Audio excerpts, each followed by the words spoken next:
سیدہ ام رومان نے جب لوگوں کو بیہودہ گوئی میں مشغول دیکھا تو شدید صدمے کی بنا پر مدہوش ہو کر زمین پر گر پڑی، لیکن اللہ تعالیٰ پر پختہ ایمان نے انہیں صبر کا دامن تھامنے اور اللہ کی کتاب قرآن مجید پر عمل پیرا ہونے پر آمادہ کر لیا۔ وہ اللہ تعالیٰ کی بارگاہ میں گڑ گڑانے لگیں۔ یہ سبق ہے اصل کہ جب برا وقت آئے گا تو صرف اللہ سے مدد مانگنی ہے، اور پھر دیکھیں اللہ رب العزت کیسے معاملات کو بناتے ہیں۔ وہ اللہ سبحانہ تعالیٰ کی بارگاہ میں گڑ گڑانے لگیں۔ وہ اپنے فضل و کرم سے ابو بکر صدیق رضی اللہ تعالیٰ عنہ کے خاندان کو اس غم سے نجات دے۔ بلا شبہ وہ قادر مطلق ہے اور حامی و ناصر ہے۔ ام رومان نے اس صورتحال کو اپنی لاڈلی بیٹی سے بھی چھپا کر رکھا۔ وہ بیٹی پر انتہائی شفیق ہونے کی وجہ سے اس بات کو بخوبی جانتی تھی کہ وہ اس صدمے کو برداشت نہیں کر سکیں گی، لیکن اللہ تعالیٰ کی کرنی ہو کر رہتی ہے۔ تھوڑے عرصے میں یہ بات ہر طرف پھیل گئی، گھر گھر باتیں ہونے لگی۔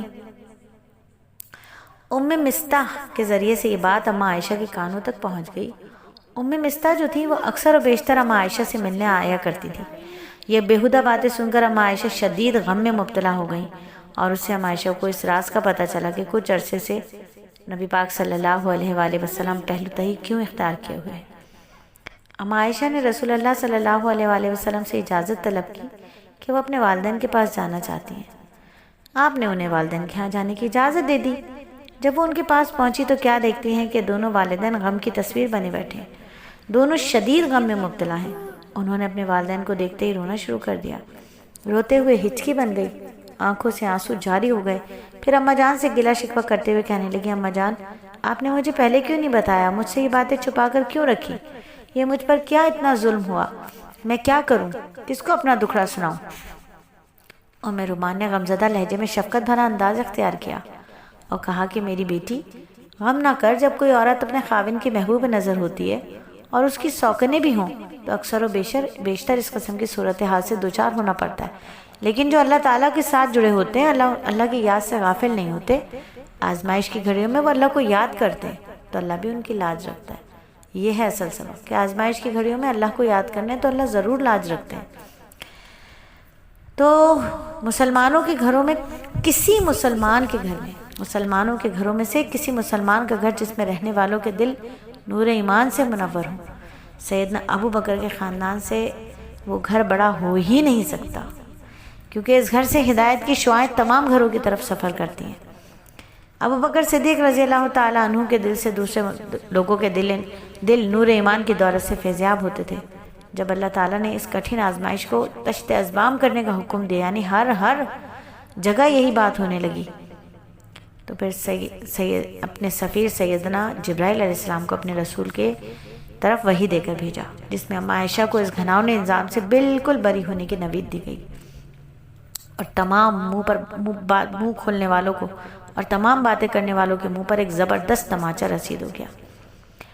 اور یہ آیات جو قرآن میں آئیں قیامت تک اماں عائشہ کی پاک دامنی کی گواہی دیتی رہیں گی، قیامت تک۔ سورہ نور میں اللہ فرماتے ہیں، جو لوگ یہ بہتان گھڑ لائے ہیں وہ تمہارے اندر کا ایک ٹولہ ہے، اس واقعے کا اپنے حق میں شر نہ سمجھو، بلکہ یہ بھی تمہارے لیے خیر ہی ہے۔ اس میں جس نے جتنا حصہ لیا اس نے اتنا ہی گناہ سمیٹا، اور جس شخص نے اس کی ذمہ داری کا بڑا حصہ اپنے سر لیا اس کے لیے تو عذاب عظیم ہے۔ جس وقت تم لوگوں نے اسے سنا تھا اسی وقت کیوں نہ مومن مردوں اور مومن عورتوں نے اپنے آپ سے نیک گمان کیا، اور کیوں نہ کہہ دیا کہ یہ صریحاً بہتان ہے۔ وہ لوگ اپنے الزام کے ثبوت میں 4 گواہ کیوں نہ لائے؟ جبکہ وہ گواہ نہیں لائے ہیں تو اللہ کے نزدیک وہی جھوٹے ہیں۔ اگر تم لوگوں پر دنیا اور آخرت میں اللہ کا فضل اور رحم کرم نہ ہوتا تو جن باتوں میں پڑ گئے تھے اس کی پاداش میں بڑا عذاب تمہیں پر ہوتا۔ ذرا غور تو کرو، اس وقت تم کیسی غلطی کر رہے ہو، جبکہ تمہاری ایک زبان اس جھوٹ کو لیتی چلی جا رہی ہے، اور تم اپنے منہ سے وہ کچھ کہے جا رہے تھے جس کے متعلق تمہیں کوئی علم نہ تھا۔ تم اسے ایک معمولی بات سمجھ رہے تھے، حالانکہ اللہ کے نزدیک یہ بڑی بات تھی۔ کیوں نہ اسے سنتے ہی تم نے کہہ دیا کہ ہمیں ایسی بات زبان سے نکالنا زیب نہیں دیتا۔ سبحان اللہ، تو یہ تو ایک بہتان عظیم ہے۔ اللہ تم کو نصیحت کرتا ہے، آئندہ کبھی ایسی حرکت نہ کرنا اگر تم مومن ہو۔ اللہ تمہیں صاف صاف ہدایت دیتا ہے، وہ علیم ہے، وہ حکیم ہے، اور جو کچھ چاہتے ہیں اللہ تعالیٰ ایمان والے لوگوں میں فحاشی پھیلے، وہ دنیا اور آخرت میں دردناک عذاب کے مستحق ہیں۔ اللہ جانتا ہے اور تم نہیں جانتے۔ اگر اللہ کا فضل اور اس کا رحم کرم تم پر نہ ہوتا اور یہ بات نہ ہوتی تو اللہ بڑا شفیق اور رحیم ہے، بہتان لگانے والوں پر فوراً اللہ کا عذاب آ جاتا۔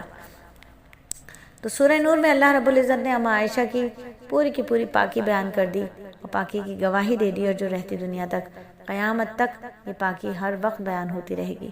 جب نزول وحی کا کام تمام ہوا، رسول اللہ خوش و خرم جلدی سے خوشخبری سنانے کے لیے اما عائشہ کی طرف لپ کے پاکیزہ اور صاف ستھرا خانہ نبوت مسرت و شادمانی سے بھر گیا۔ اسی طرح سیدنا ابو بکر صدیق رضی اللہ تعالیٰ عنہ اور دیگر تمام مسلمانوں کے گھروں میں مسرت و شادمانی آ گئی، اور باتیں کرنے والوں کے چہروں پر ذلت اور رسوائی کی سیاہی نمودار ہو گئی۔ سب شرمندگی سے اپنی بغلیں جھانکنے لگے، اور جنت کی حور کی ہو گئی ہے وفات۔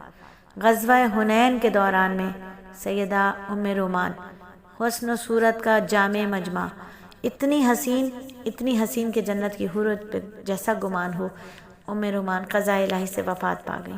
رسول اللہ صلی اللہ علیہ وآلہ وسلم ان کے قبر میں اترے اور یہ کلمات کہے، الہی تو جانتا ہے ام رومان تیرے اور تیرے رسول کی رضا کے لیے کس قدر مصائب اور مشکلات کا شکار ہوئی ہیں۔